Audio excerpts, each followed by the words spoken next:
GNM second year का medical surgical second का मैं अगले टॉपिक के बारे में बात करूंगा। हाइपरटेंशन। हाइपरटेंशन उच्च रक्तचाप। उच्च रक्तचाप क्या है? हाइपरटेंशन क्या है? जब किसी व्यक्ति का ब्लड प्रेशर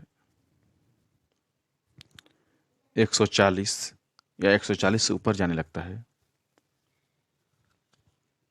सिस्टोलिक प्रेशर, और डायस्टोलिक प्रेशर 80 से ऊपर मीन्स के 90 में जाने लगता है, तो उसको हम लोग उच्च रक्तचाप बोलते हैं। जो उच्च रक्तचाप होता है, इसके विभिन्न प्रकार होता है। जैसे प्राइमरी हाइपरटेंशन, शुरुआती हाइपरटेंशन जिसको हम लोग बोल सकते हैं, इसमें ज़्यादा लोग प्रभावित होते हैं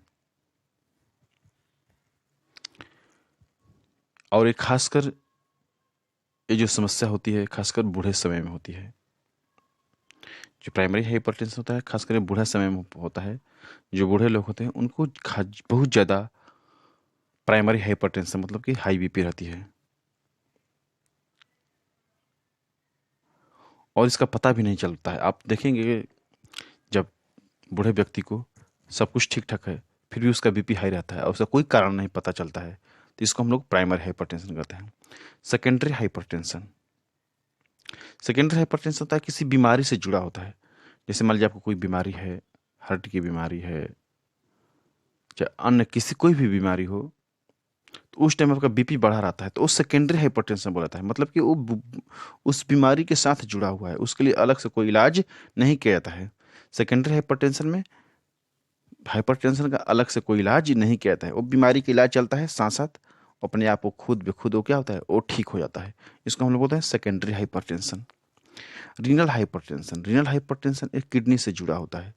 जो किडनी का जो ब्लड सप्लाई करता है रीनल आर्टरी, रीनल धमनियाँ, जब उस धमनी के अंदर जब सिकुड़न आने लगता है, जिसके चलते होता क्या है कि किडनी को ब्लड की जितनी सप्लाई होनी चाहिए वो प्रॉपर तौर पर ब्लड की सप्लाई नहीं कर पाती है, जिसके चलते आपको क्या होता है हाई बीपी हो जाता है, जिसको हम लोग रीनल आर्टरी रीनल हाइपरटेंशन भी कहते हैं।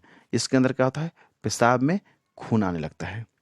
Malignant hypertension. मैलिग्नेंट हाइपरटेंशन एक कम उम्र के ज़्यादा लोगों को होता है जिसका 30 साल से हो।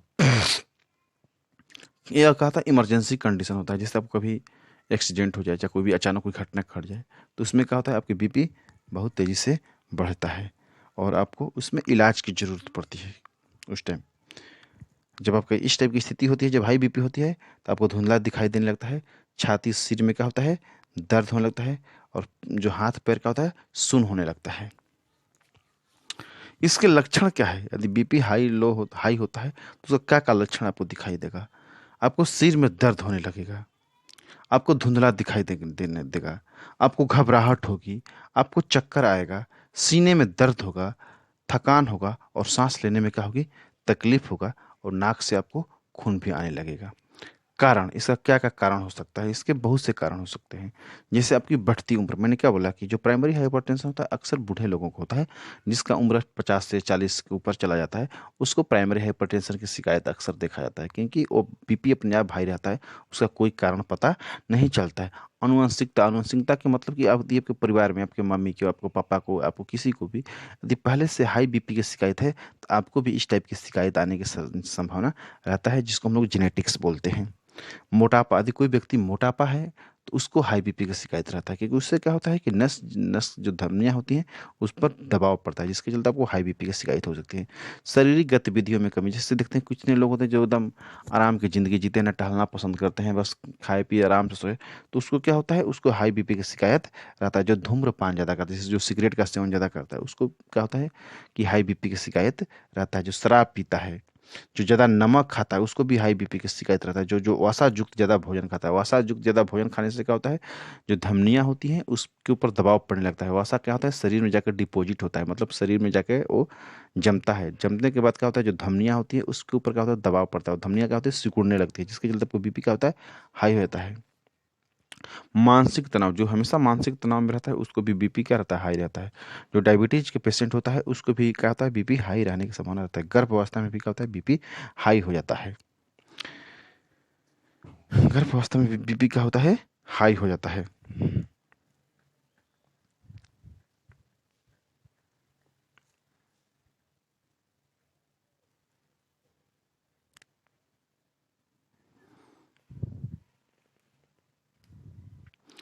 इनकी इनकी जांच के इनको क्या होता है, स्फिग्नोमैनोमीटर के द्वारा, बीपी अपरेटस के द्वारा हमेशा क्या करना चाहिए, अपना बीपी को जांच कराना चाहिए। उसके बाद आप मूत्र परीक्षण, मतलब कि मूत्र जांच करा के उससे भी पता चल जाता है कि उसमें यदि प्रोटीन वोटीन की मात्रा ज़्यादा आ रहा है तो उससे भी आपको पता चल जाता है। सीरम इलेक्ट्रोलाइट, यदि ब्लड में यदि सीरम की इलेक्ट्रोलाइट की संख्या मात्रा ज़्यादा है, हाइपोकैलेमिया है मतलब कैल्शियम की मात्रा ज़्यादा है, तो उससे भी आपको पता चल जाता है कि आपको बीपी है। उसके बाद इसका उपचार कैसे किया जाए, उसके उपचार का दो तरीका है। एक आप सेवन के द्वारा उपचार कर सकते हैं, एक औषधि के मतलब कि दवा के द्वारा।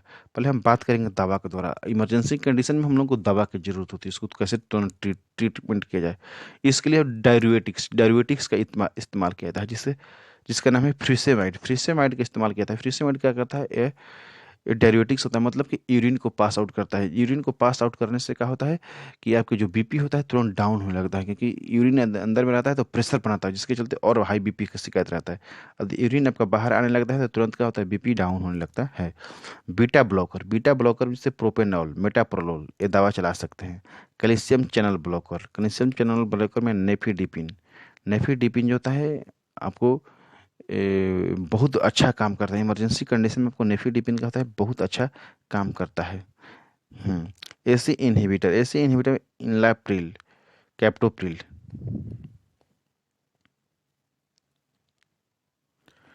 आप इन सभी दवाओं से क्या करते हैं, कर सकते हैं, बीपी को डाउन कर सकते हैं। या उसके लिए आपको एम्लोकाइंड 80 जो एक दवा है, जैसे एम्लोडिपिन आप ले सकते हैं 5 mg। एटिनोलोल ले सकते हैं। एक क्या करती है दवा, बीपी को बहुत जल्दी कंट्रोल करता है।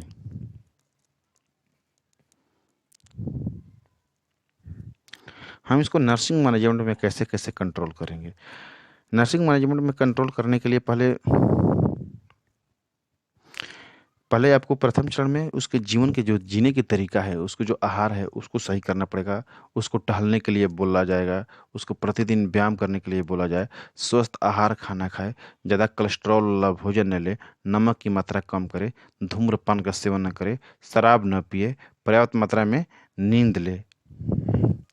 दूसरे चरण में हम लोग बीटा ब्लॉकर या डायरियोटिक्स यूज कर सकते हैं। यदि उससे यदि पेशेंट को यदि सही रखना है, ज़्यादा इमरजेंसी स्थिति आती है, तो हम दवा में यूज कर सकते हैं एम्लोडिपिन या बीटा ब्लॉकर या डायरियोटिक्स हम लोग यूज कर सकते हैं।